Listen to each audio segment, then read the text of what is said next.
All right, here it is. Feel a little bit. Ready? Go. It's for you, Matt.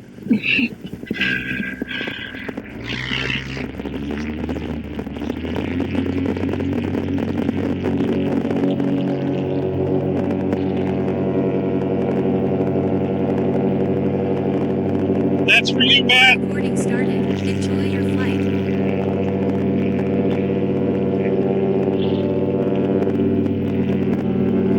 Oh, God bless. It feels good to be in the air again. We'll reset the clock.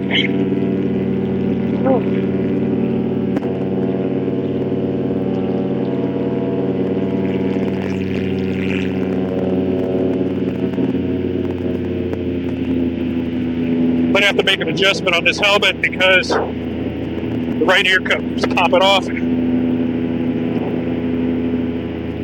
So this is one of the things I wanted to see, a brand new solar farm here in Lebanon.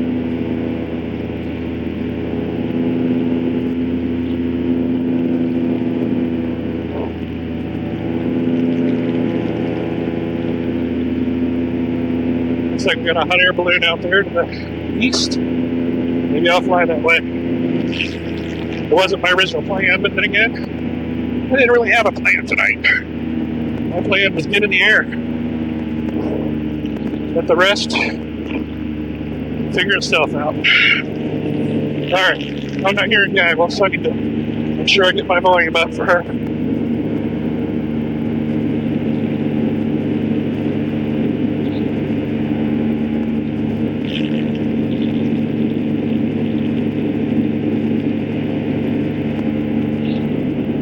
Looks like the balloon might be going down.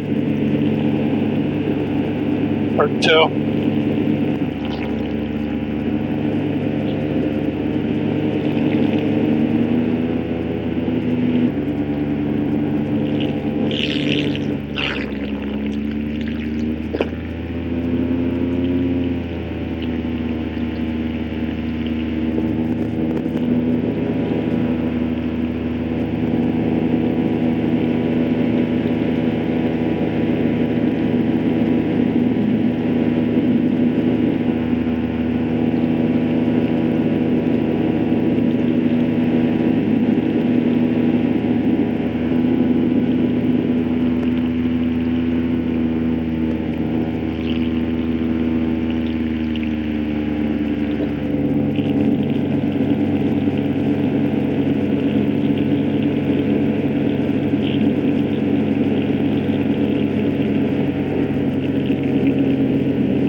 But we got a beautiful night tonight. I'm going to use as much fuel as I can.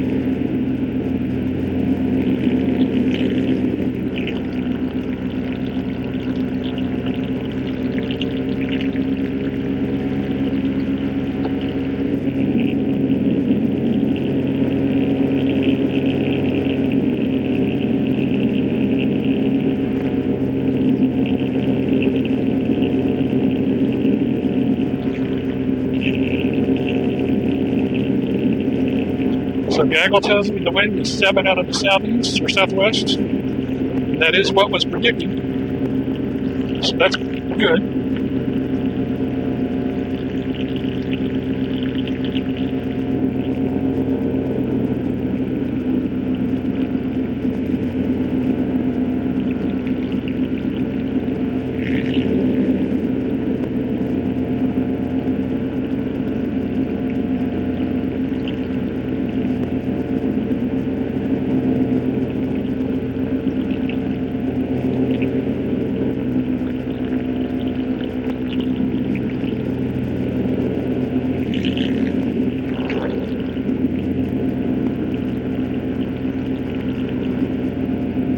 Oh, tonight is all about just getting back into the basics. Cruising. So tonight I want to dedicate this flight to two people that, one I don't know, that is a very popular YouTuber. We'll talk about him in a minute. And another one who I do know pretty well. And his story's not as good. So when I first started learning to fly, my first takeoff attempt was not so far from the field I just took off of right now. About maybe a mile away or so. And I had been training with a gentleman named Brandon. But as I was training with him, he brought on a partner. Nothing wrong with that whatsoever. Who was also trying to get some hours up as an instructor. His name was Matt. Matt Zagula. Matt was actually the guy on the radio when I tried my first flight attempt. Now, I'll tell you, my flight was not successful. And that's not his fault. I wasn't ready. I was pushing myself to do something that I didn't have the skills for. So, regardless of the fact that I didn't take off that night, I still kept in contact with Matt. Not close contact, but Facebook friends contact. And it wasn't but about a month ago, I learned that Matt unfortunately perished in a paramotor accident. The details of which I have none. I don't know what happened. I don't even want to speculate. I've talked with Brandon, and we've made some speculations between ourselves, but it does no good to speculate what was wrong. It could have been equipment malfunction, error of some sort. It could have been pushing the limits too much. It may have been human input, being wrong, the wrong time. I don't know. It's not my business to know. But it is unfortunate, really. So, Matt, this flight goes out to you, my friend. I'm so sorry you're not here to share it with us. The other guy I want to dedicate my flight to is a guy whose YouTube channel I've watched a lot, have mad respect for, and that is Anthony Vella. He had a horrible crash. If anybody watches this video, if you're deep enough into the YouTube to watch this video, you know who Anthony is, and you know his crash.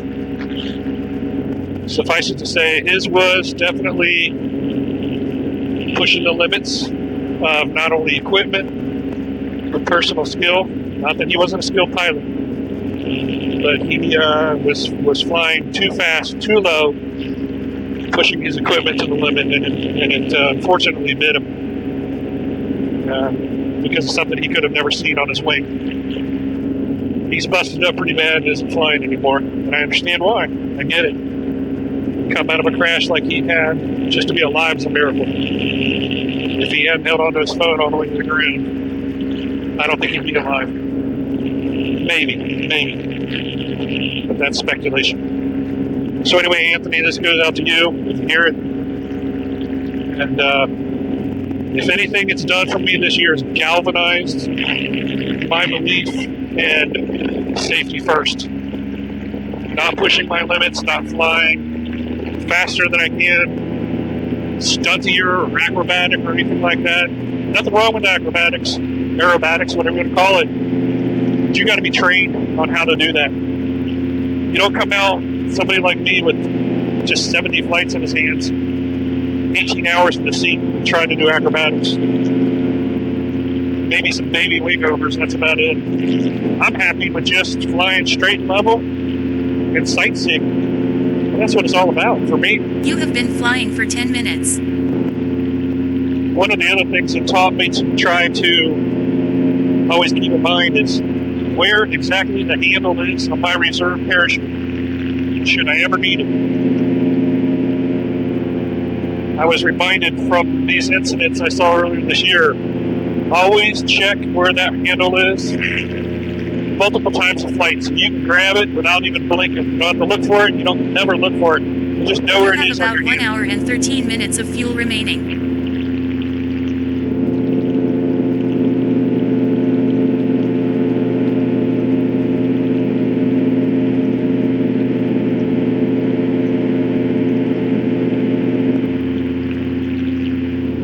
Oh my gosh. So I have not been in the air since sometime in May. I mean, probably like about 85 days or so since I've been in the air. And it's been one thing right after another that has made it to where it's very difficult for me to get airborne. I've had equipment issues, weather issues,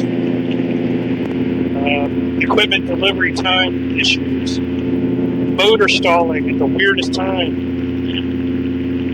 I won't get into all the details here, but let's just say I've been ready to fly since a week after that previous flight. So I'm like 7 weeks behind where I wanted to be as far as flights go. And it sucks that I've lost all these potential flight hours. But you know what? I'm up in the air now, and that's all that matters. The weather is beautiful.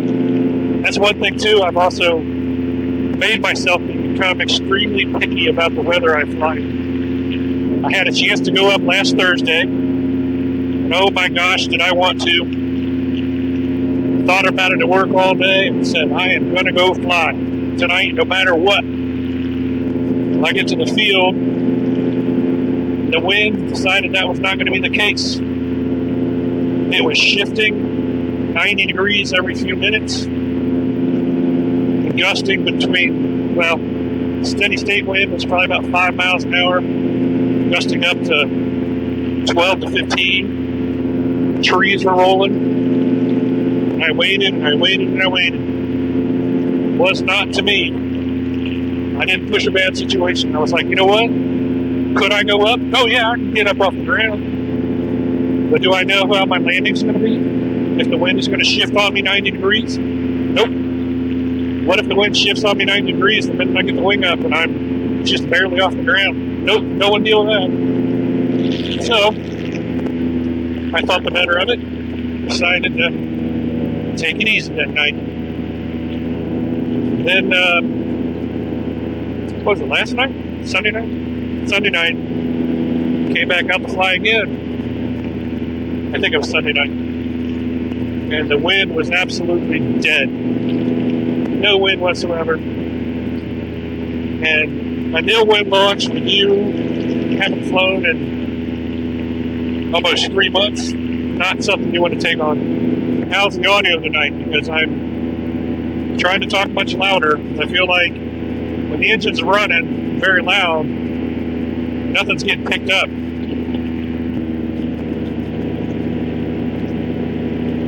Finally back in the air. Boy, there are a lot of solar farms going in right now. I don't know how well that shows up on video, but I'll look at it here in just a second.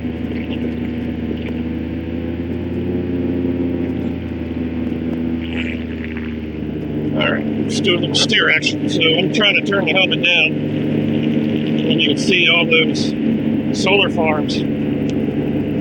Butler County's putting a lot of solar farms in right now, which I guess that's good. Butler and Warren County, maybe. Trying to think where we're at now. We're in Butler County now. So I didn't even know that solar farm was there. I guess the farmers decided they make more money renting it out as a solar farm than they do maybe growing crops. Can't be surprised by that, I guess. Oh, what beautiful weather. Look at that little tiny cloud out there in the distance. I'm gonna get you, cloud. I'm gonna get you. I'm not gonna get it. It's too far away. You have been flying for 20 minutes. Your current altitude is near 2,500 feet, about 1,800 feet above ground. You are flying west at 18 miles per hour. The wind is coming from the west. You're 11 o'clock at 6 miles per hour. Takeoff is 9 minutes away towards your 5 o'clock.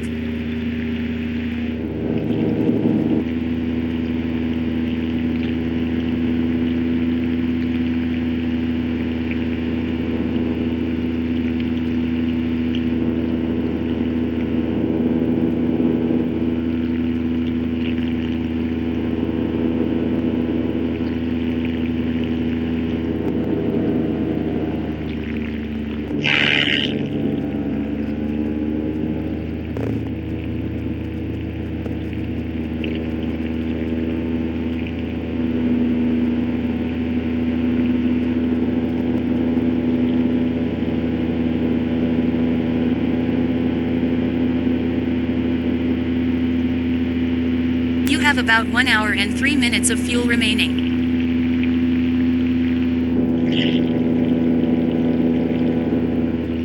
I need to lose some altitude.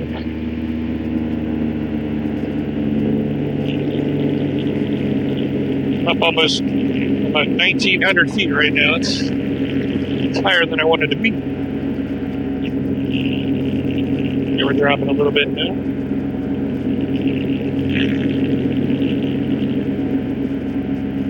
So yeah, I'm really trying to fly safe this year. I mean, I've always tried to fly safe. Let's not be crazy. I'm not a pilot that takes any kind of real risks.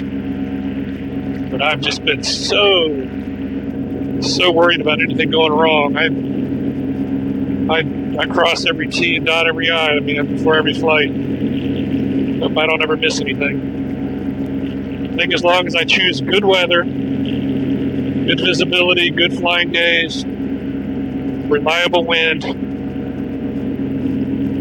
keep checking the motor, keeping it maintained, check the wing out all the time, keep my kiting skills up, I think everything should be okay. I actually want to fly down to VOA Park. Never flown down. And I want to make sure I'm plenty high enough that if I do, anything goes wrong, I got time to get back.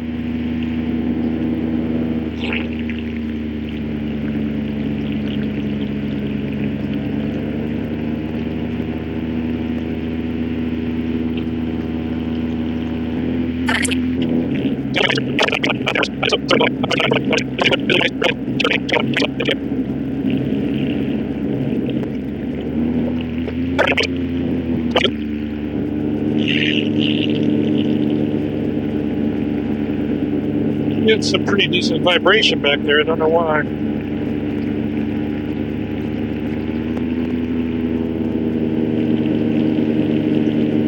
I did break and repair this prop. Hoping I repaired it correctly. The motor itself sounds fine.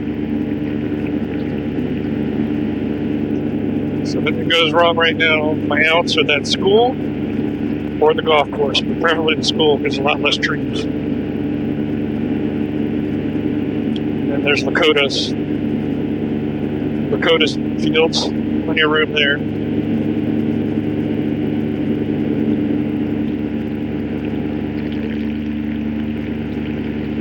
I'm looking for that airplane that she talked about, a jet, but I don't see it. So evidently I can't see a plane that's 5 miles away. Guess they're not going to put me in the Air Force. About 52 minutes of fuel remaining.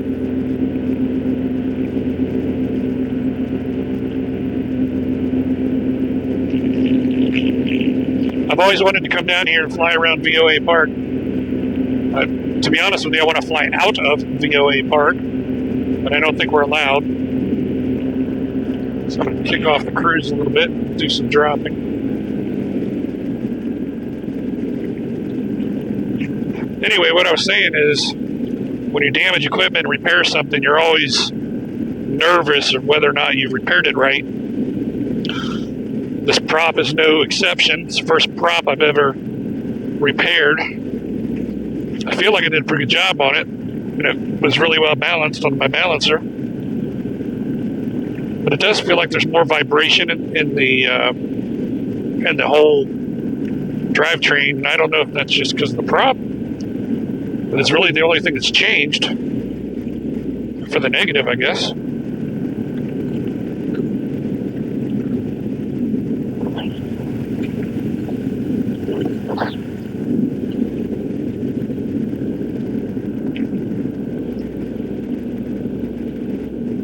I also did a formal tuning on my motor for the first time. As fancy as that is for me, it's only adjusting the low needle to get it set right.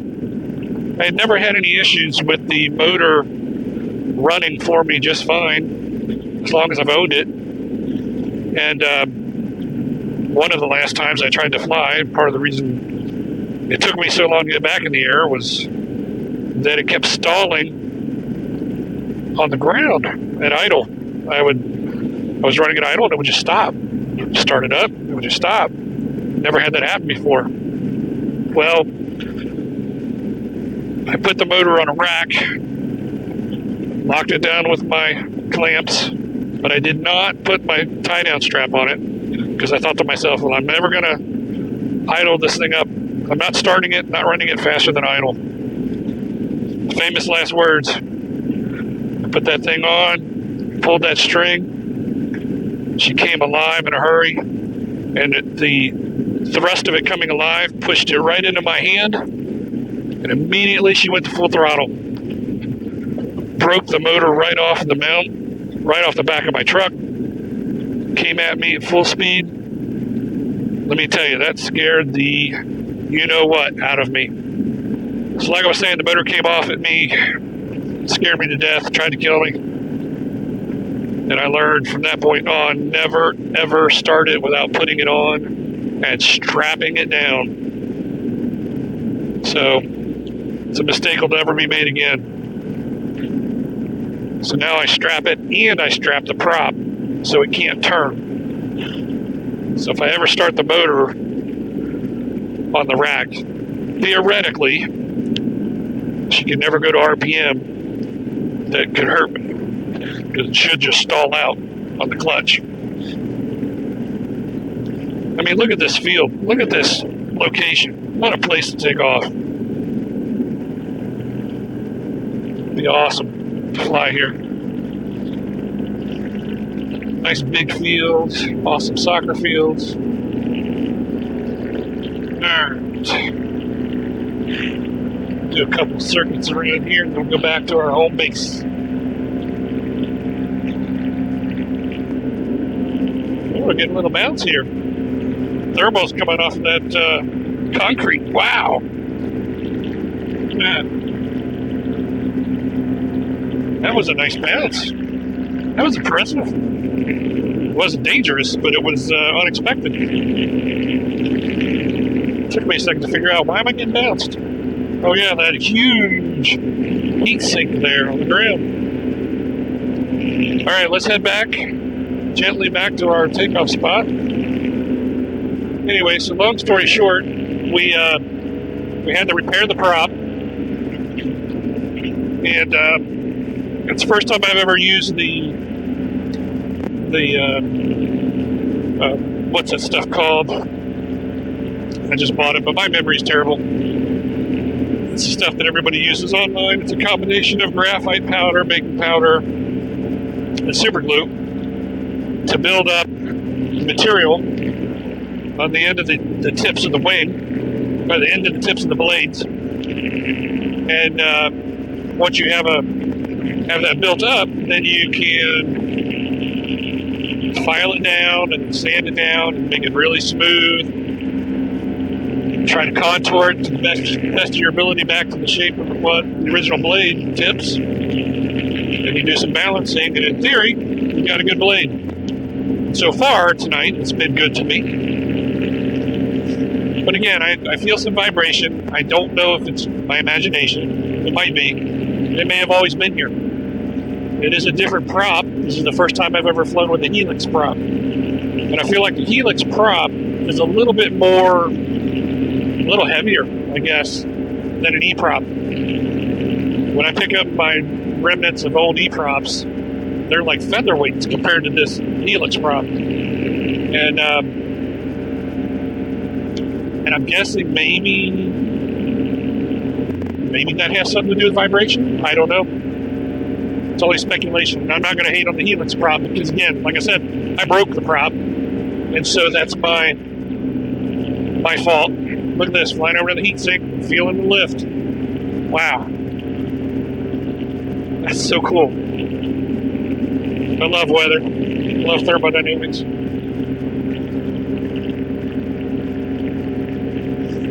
So what you see on the GoPro there is the Liberty Center interchange on I-75. Your current altitude is near 1,400 feet, about 600 feet above ground. You are flying north at 22 miles per hour. The wind is coming from the west. You're 9 o'clock at 8 miles per hour. Takeoff is 14 minutes away towards your 2 o'clock.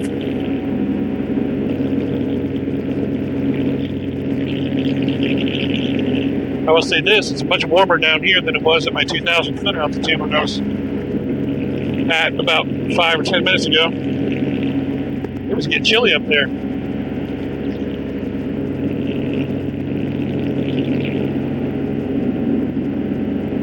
In case I haven't done it, God, I want to thank you again for giving me the opportunity to get up here and fly.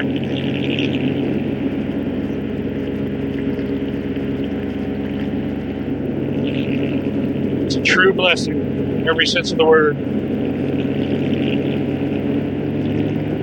I'm gaining a little altitude because I don't have a lot of great alps right here. I want to make sure if anything happens, I can make it to the schools.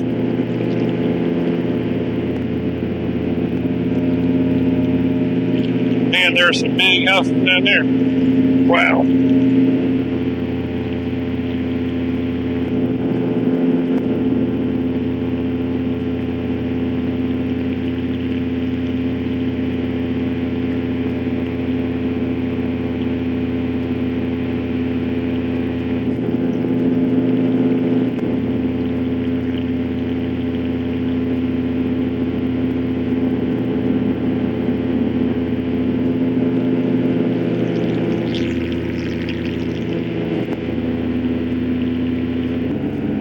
Hopefully the GoPro's still getting all this. Again, this isn't the most exciting flight in the world, but I'm not carving over mountains, diving through quarries, doing aerobatic spins and spirals, dives and foot drags, but I'm having just as much fun sitting in my lawn chair in the sky.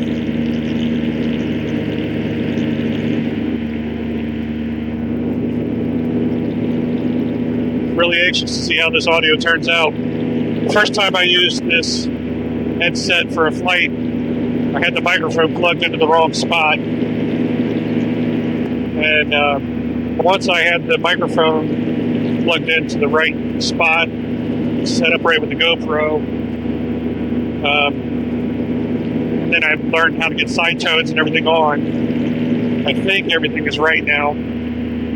All the audio that's been said by me, by Gaggle, any music I would play, any phone calls I would have, should be recorded.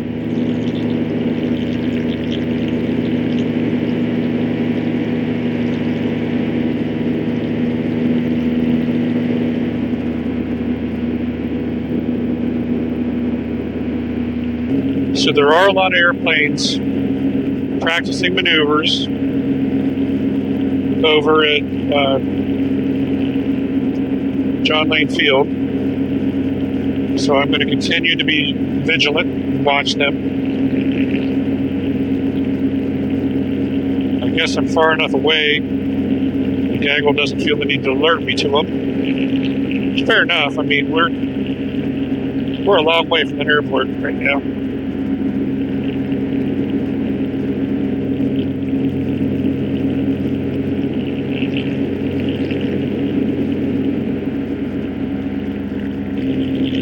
Caution! Small airplane on your 9 o'clock, flying south at 1,200 feet, 800 feet below you, and is about 3 miles away.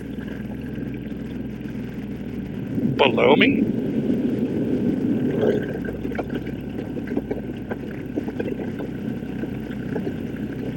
Okay, I'm going to lose some altitude. I don't see it, but...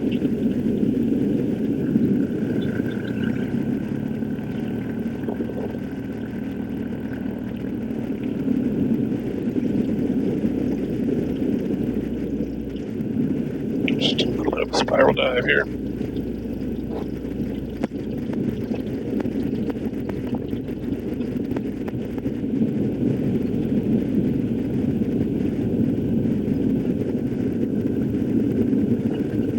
I see him. Yeah, I'm going to lose some altitude here.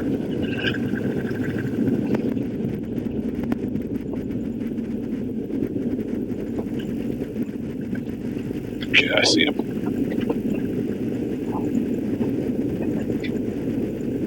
Okay, good. Caution! Small airplane on your 11 o'clock, flying south at 1300 feet, 250 feet below you, and is about 4 miles away.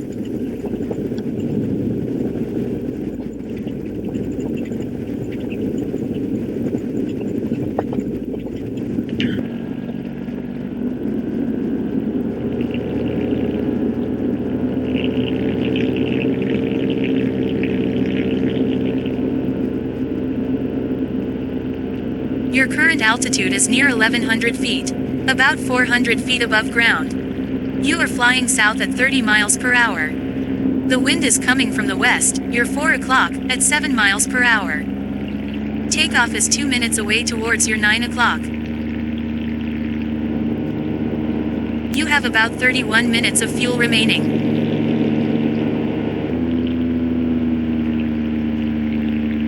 Caution! Small airplane on your 1 o'clock, flying north at 3,100 feet, 1,700 feet above you, and is about 5 miles away.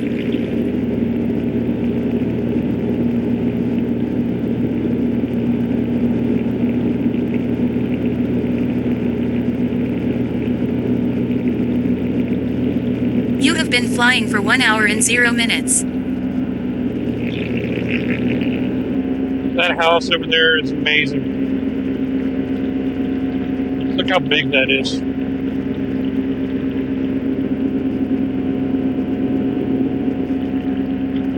With a massive pond.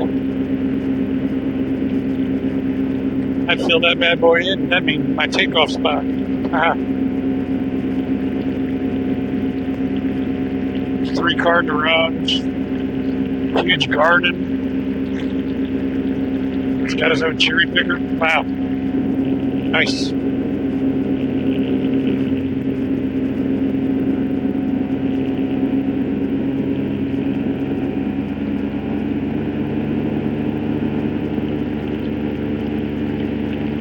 I love looking at the cloud reflection on the water. It's so awesome.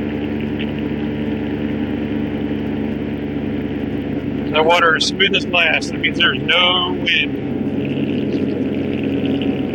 It's going to be a fast landing.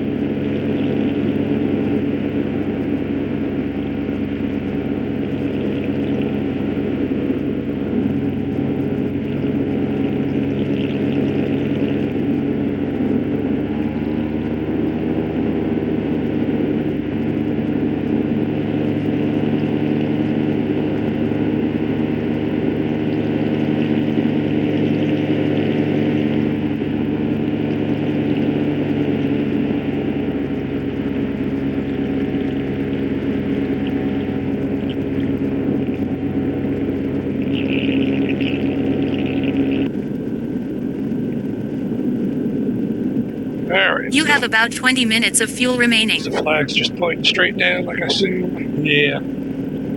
Flags are just pointing straight down. Felt that would be the case.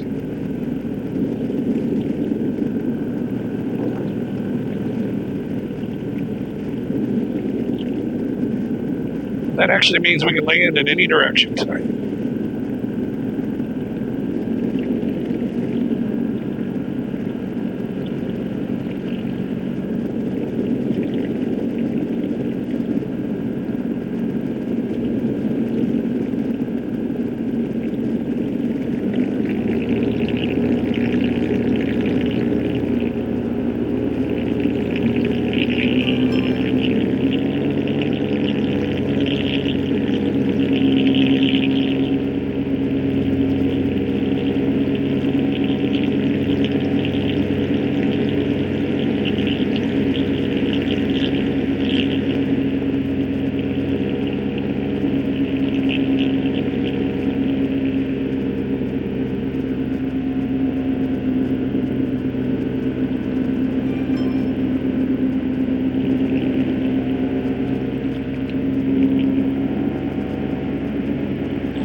bounced around down here. So there is some wind.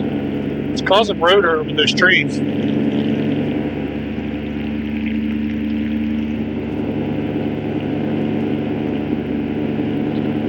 Come over here and see if I can see what maintenance is being done on this road. Right now the road is closed, and I wonder why.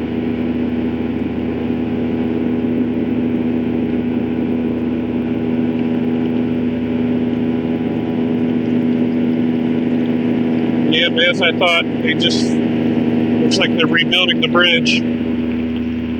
That's going to be closed a while.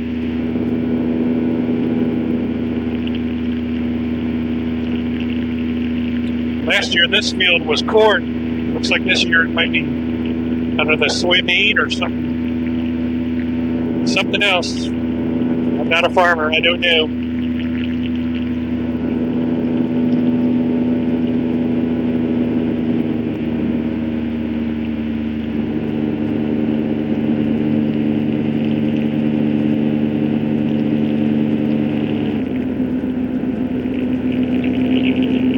You have been flying for 1 hour and 10 minutes.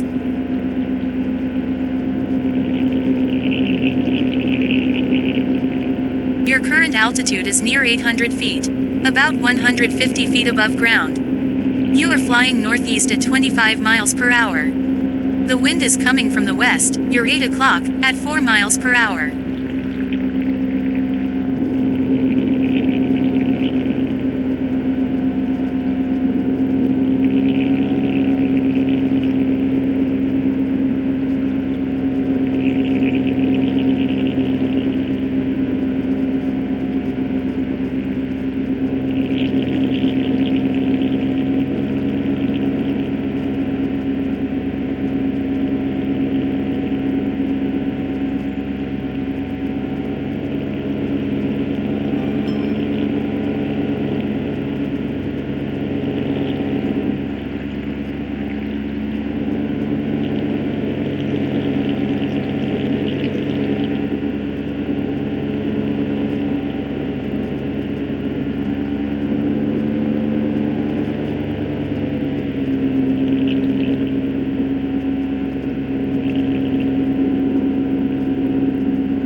That was a hot landing. I tell you what. Alright, come on. I want to go to wing. Crap. That's not how I wanted to land that. But, shoo, oh, we were coming hot on that one. No wind landings are fun.